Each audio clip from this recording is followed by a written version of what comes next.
Hey everybody, and Tony here with a review of the Met in Live HD production of Donizetti's Roberto Devereux, which was shown last night at the Kino Ende Kulturbrauerei. The conductor was Maurizio Benini, the production and set designs were done by David McVicker, the costumes were done by Moritz Junge, the lights were handled by Paul Constable, the choreographer was Leah Hausman, and the videographer was Gary Halverson. And this also marks the second production that I've seen of this particular opera. And even though this opera is titled Roberto Devereux, it mostly focuses around Elisabetta, and she seems to steal the whole show and is even the opera's main heroine. It makes sense because this opera was based on the French play written by François Ancelot called Elisabeth la Reine d'Angleterre. And I was very much looking forward to this production because of a couple of reasons. One, because this is Sondra Radvanovsky's first foray into singing Elisabetta, because she also did the likes of Anna Bolena and Maria Stuarda also at the Met. And it's also quite refreshing to see someone aside from Gruberova or Devya really take on these roles. And I was quite excited with Sondra Radvanovsky really performing this iconic role. Two, I've also seen a couple of clips on YouTube of this particular production, and I was very much looking forward to it, and I was really excited because the cast was absolutely promising. Not only did you have Radvanovsky, but you also had Matthew Polenzani, Elina Garanca, and even Mariusz Kwiecien performing the principal roles. With that said, let's get on to what I thought about the production, costumes, singers, conducting, and chorus. Now, what more can I say about David McVicker and a lot of his productions? I really like them, and this production of Roberto Devereux really just shone in front of my face.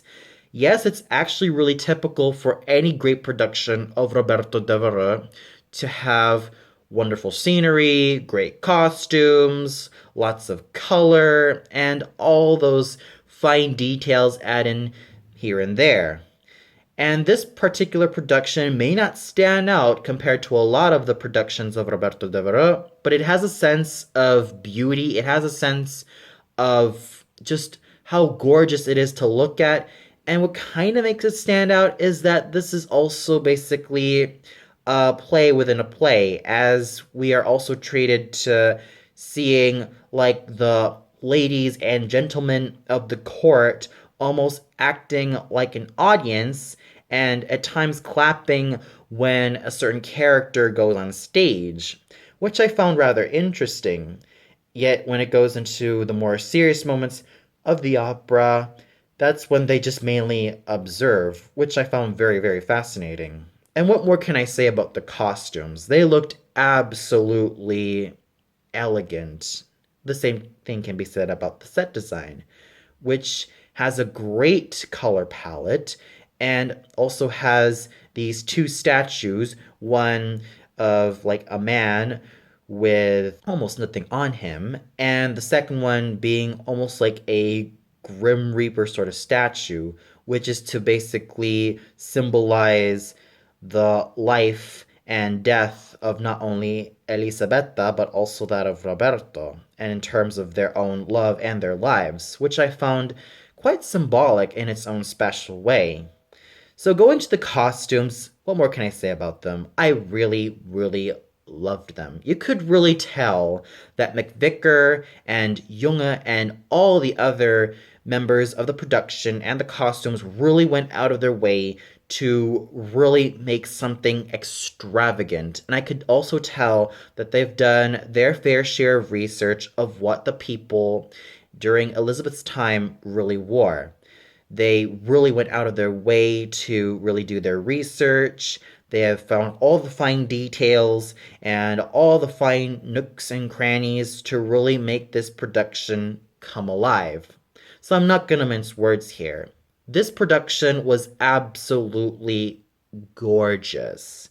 It may not stand out like the rest of the other productions, but still, it has a sense of beauty, extravagance, and you could really tell that these guys really did their homework and really found out what they wore, how they looked, and all the fine details, and it just came out so excellently, and it was just a feast for my eyes.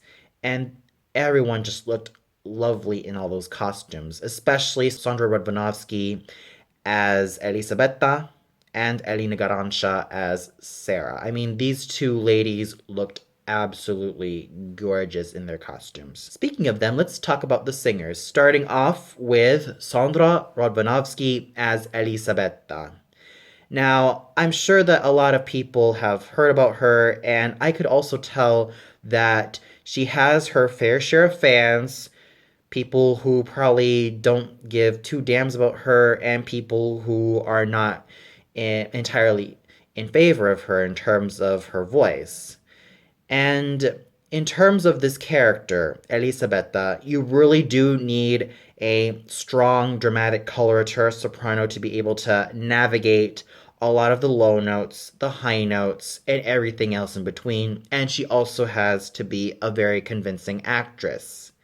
And it's no wonder why this role has become very coveted for a lot of dramatic coloratura sopranos, especially spinto sopranos with very great high notes, especially when it comes to reaching a high D. You've had a lot of great singers really conquering this role, and you had a lot of great singers having great successes in this role, like Beverly Sills and Montserrat Caballé, Leila Gencher, and even the likes of Gruberova and Devya. With Sondra Radvanovsky, she's an excellent singing actress. She's able to make Elisabetta aged, yet have a sense of dignity, a sense of power, a sense of grandeur, and just has this major aura surrounding her that makes us say that she takes the center stage. She's the one who dominates. She's the one who may be queen, but also has a lot of human feelings for not only Roberto, but also for Sara and for the Duke and for everyone else in the court. She not only makes Queen Elisabetta a very regal and a very strong-minded and really composed character, but she makes her quite fleshed out as well, making us see just how much of a tortured soul she really is when it comes to her fatal love of Roberto and her discovery of finding out that the Duchess Sara has been her rival for Roberto's love all along.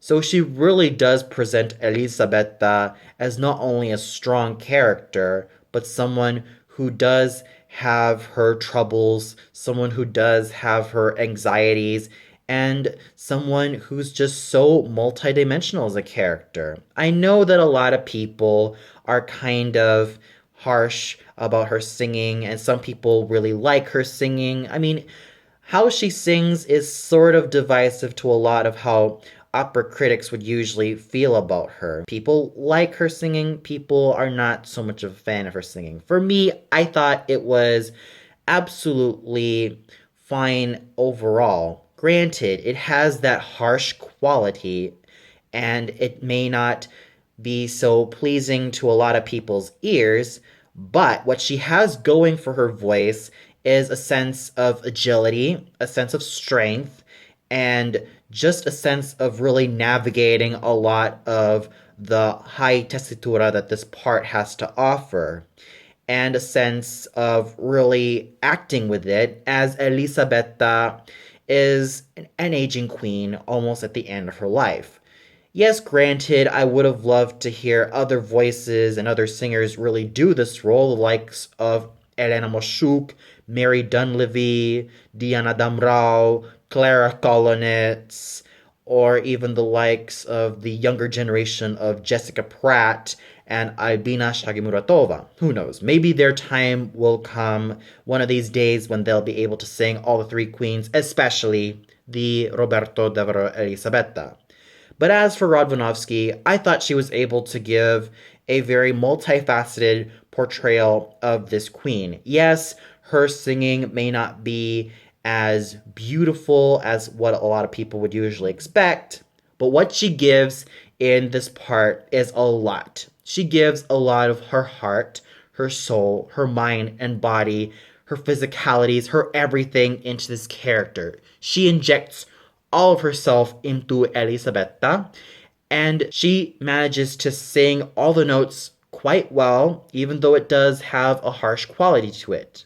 But what she does offer is a multifaceted portrayal of this queen who is at the end of her life. So she really did very well in my book. Singing the role of Roberto Devereux, we have the excellent star tenor Matthew Polenzani. And with Roberto Devereux, it's just as difficult of a sing as his counterpart Elisabetta, as you really need a light lyric tenor who can be able to hit all the high notes and even sing very, very floridly and sing dramatically in some passages. And I thought that with Matthew Polenzani, he did excellently. I mean, I felt that he really, really gave it his all. He was able to bring out the nobility, the grace, the fervency, the ardor, and all of those facets that really make a character so thankless as Roberto Devereux just spring out to life and really injects it with a lot of dimension, a lot of regal fury, and just a lot of grace to really make this character come alive. Yes, Roberto himself is a very thankless sing for a lot of tenors, as it seems as though that Elisabetta very much takes center stage almost the entire time. But bring in the right tenor to really bring out all the best qualities of Roberto, and you have yourself a very great Roberto to really look forward to. And I thought that with Matthew Polenzani, he acted very well, and he sang very, very wonderfully. His pianissimos were something to behold. His high notes were clarion, almost like comets raining down from the clouds, and his stage presence was absolutely charismatic. It shines with brilliance, and it shines with youthfulness, and it shines with charisma. Something that I always love in any tenor that takes on Roberto Devereux. His voice sounds young as to be expected, and it's so even throughout all the registers. And you could really tell that Radvanovsky and Polenzani have very good chemistry, almost antagonistic.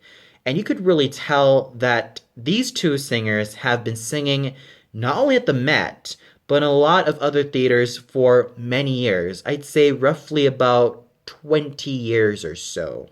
So you could really tell that there is a lot of experience really bursting out of these two singers, especially evident in their duets, their trios, you name it, they've done it, and they prove themselves to be very strong stage animals, and both of them were no exception. They did very well, and especially Polenzani considering the fine timbre of his voice. And then we have the Duchess Sara, sung by Elina Garanca. Now, this role, much like her older sister, Giovanna Seymour from Anna Bolena, is freaking high, especially for a lot of high dramatic mezzos. And at times, it seems as though that dramatic sopranos would even jump at the chance to basically sing Sara and even the likes of Giovanna Seymour.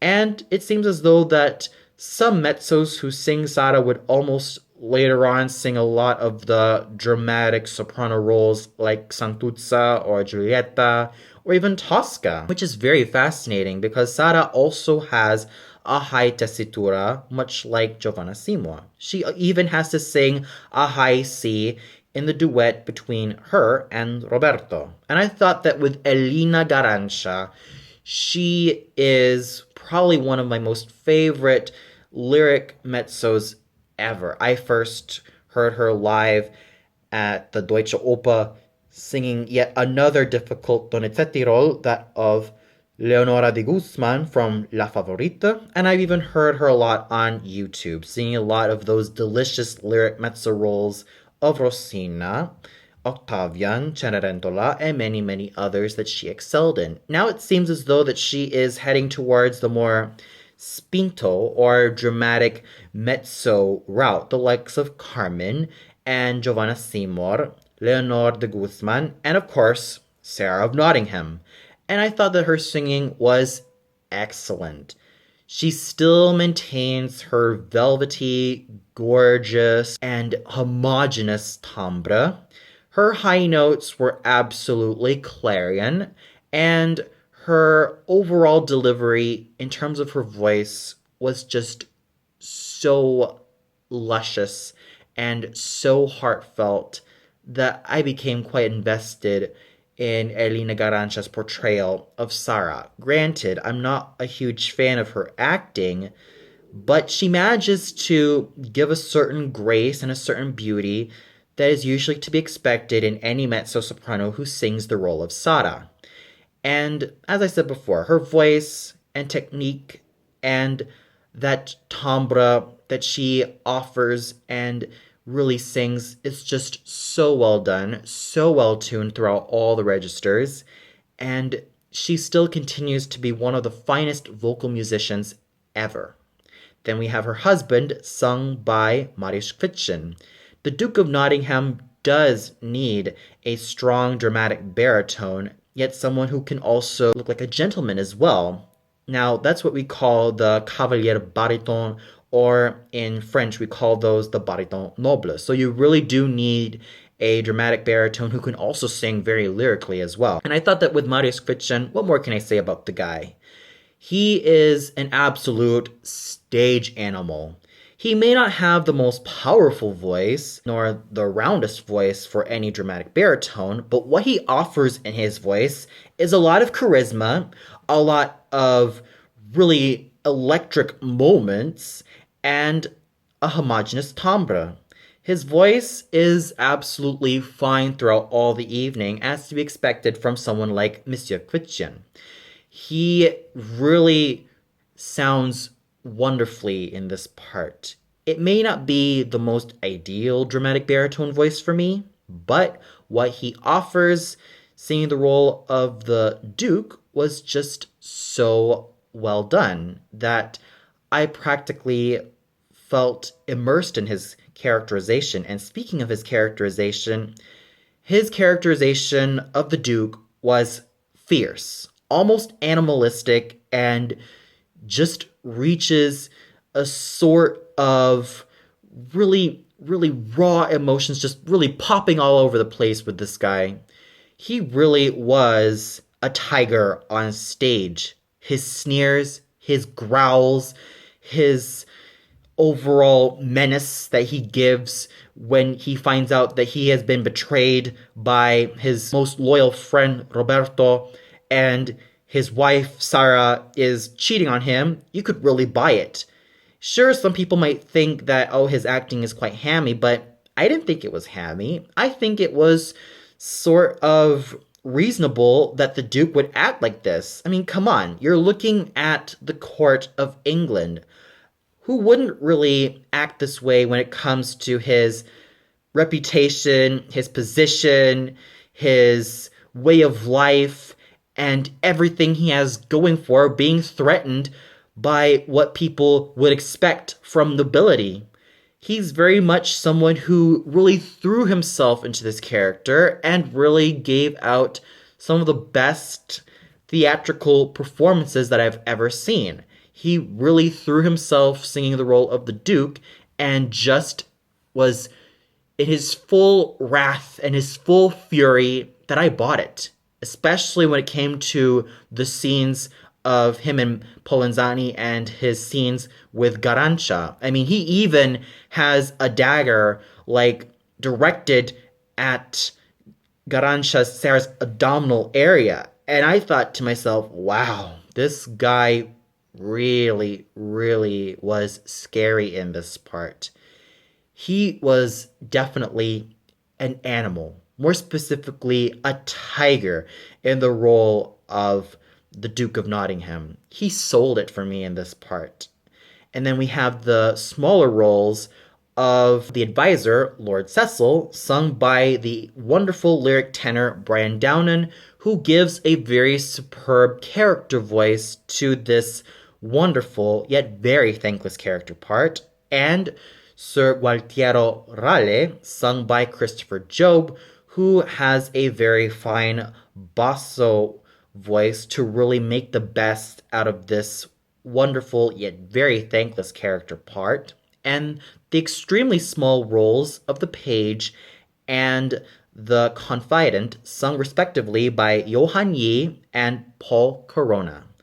Two very fine voices who have a very bright future ahead of them, and their voices just sang really wonderfully. So overall, I am more than impressed by the singing. And even though Radvanovsky's voice may not be the most beautiful nor the most appealing to a lot of people, I have to give her credit for the hard work and the dedication that she puts into this star-making vehicle of Elisabetta. And kudos to all the singers for really doing an excellent job with their given characters. I felt like they were able to bring a lot of life, love, excitement, dimension, and an overall thrill to the overall opera. So a huge kudos to all of you guys. And then you have the conducting done by Maurizio Benini, which is well done for the most part. Though I kind of wish that he could have, made it a little bit more nuanced, which I usually expect in a lot of bel canto operas.